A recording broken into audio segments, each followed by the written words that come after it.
जर कळलं की सायलीच तन्वी आहे तर एका सेकंदात स्वतःची सगळी प्रॉपर्टी तिच्या नावावर करेल. म्हणलं तर मग मालिकेचा आजचा भाग म्हणजेच 28 जूनचा रविवार विशेष भाग खूप जबरदस्त दाखवला आहे. सायली प्रतिमाला म्हणत आहे, प्रतिमा आत्या तुम्हाला अपघाताबद्दल काहीच आठवत नाही ना? प्रतिमा म्हणते, आता मला अपघाताबद्दल डोळ्यासमोर अगदी स्पष्ट दिसतं. त्या रात्री रविराज, मी आणि तन्वी तिघेजण मिळून सुभेदारांच्या घरी निघालो होतो. प्रतिमा अपघात कसा झाला ते सगळं सायलीला सांगत आहे. तेव्हा सायली तिच्या मोबाईल मध्ये प्रतिमाचं सगळं बोलणं रेकॉर्ड करून घेत असते. तर इकडे राकेश नागराजला फोन करून म्हणत आहे, पप्पा सायली अर्जुन या दोघांनी मिळून एक प्लॅन बनवला आहे.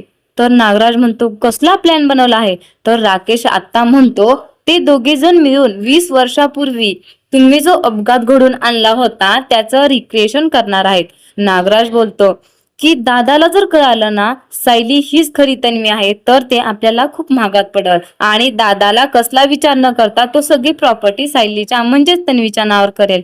ज्या प्रॉपर्टीच्या नादात नागराज जेलमध्ये जाऊन पडला आहे तरी पण नागराजला अक्कल आलेली नाही आणि तो आता त्याच्या मुलाला ती प्रॉपर्टी मिळवण्यासाठी भडकवत आहे.